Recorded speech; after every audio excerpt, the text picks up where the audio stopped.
Hi everyone, welcome back. In the previous video, we broke down how to support the spleen and the kidneys from a functional and the structural recovery perspective. What we can call it external approach. Today we're going to talk about the internal solution, dietary nourishment. Let's first revisit the three key concepts. Our spleen governs transformation and rhythm. It means digestion, emotion, and water metabolism. Our kidneys govern water regulation, recovery, and the lower body structural support. The core issue is the balance between the flow system and the structural system. These three foundational pillars tells us something important. The body is a dynamic system, not something that can be repaired simply by adding supplements. So today, when we talk about nourishing, we are moving from the system level understanding to a material level approach. And this also serves as an important reminder. Food alone is never the core solution. The true healing comes from integration of both the structural system and nutritional system. First, I want to emphasize this clearly. The essence of dietary nourishment is not about adding something in, but about helping the spleen function more smoothly in transformation and helping the kidneys regulate water and recovery more efficiently. The system must first be able to function properly, only then that the food becomes meaningful. That's also why I place dietary nourishment at the end of this framework. First, let's talk about nourishing the spleen. What the spleen needs most is not more, but gentle stability. In other words, less stimulation, stable input, and no extra burden. If you eat too many cold foods, your digestive system immediately slows down.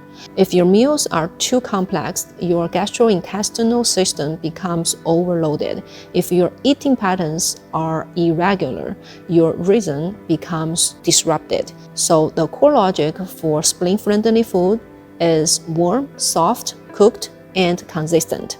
That's why I usually recommend starting the day with something warm, such as millet, porridge, or millet paste. Yellow millet is one of the most nourishing grains for the spleen and the stomach, especially its rice oil, which is extremely beneficial. I usually add a small piece of yam, some ginger slices, white perilla, and fox nuts. This combination not only supports digestion, but also nourishes the skin. For the Asian digestive system, we are generally more suited to warm foods. That's why I rarely eat salads. Instead, I consume a large variety of cooked seasonal leafy greens and dark color vegetables. I usually season them with low sodium soy sauce and olive oil or perilla oil. If you can add scallions, ginger, and garlic, it further helps activate more digestive and immune systems.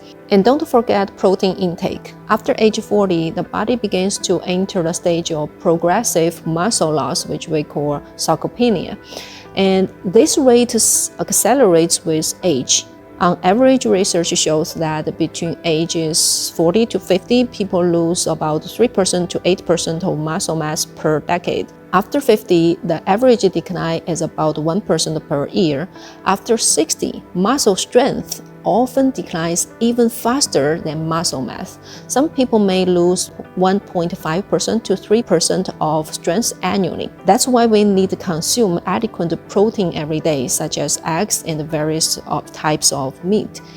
In short, it's not about eating the most expensive food, but about eating food that the body does not have to struggle to process. A simple way to assess this is to observe yourself. Do you feel more energized after eating, or do you feel more tired?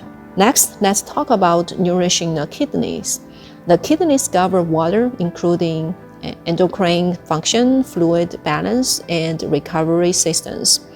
The key to kidney health is not tonic supplementation, but rather avoid excessive depletion.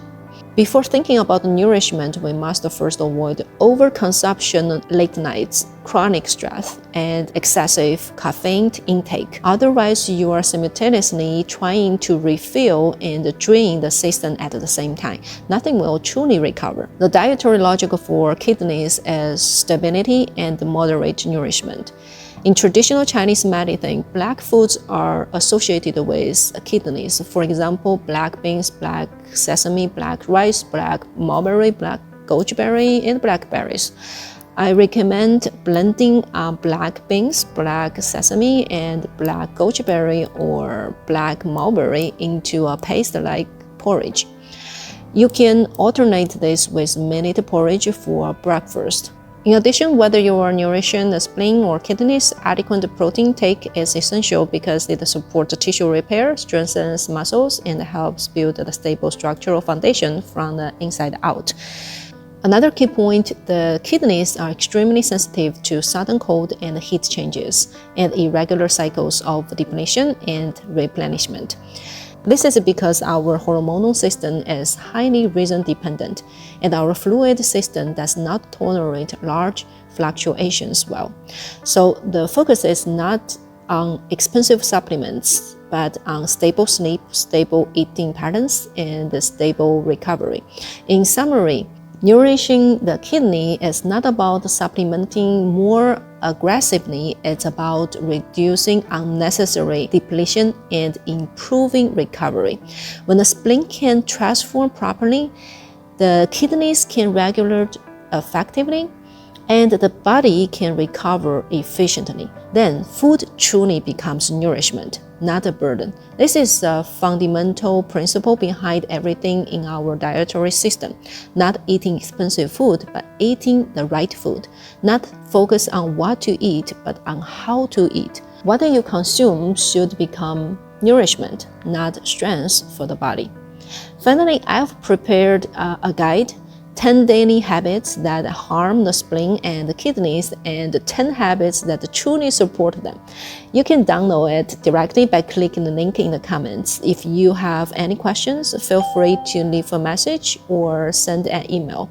And don't forget to subscribe and follow along and give your effort a right direction. I'll see you in the next video.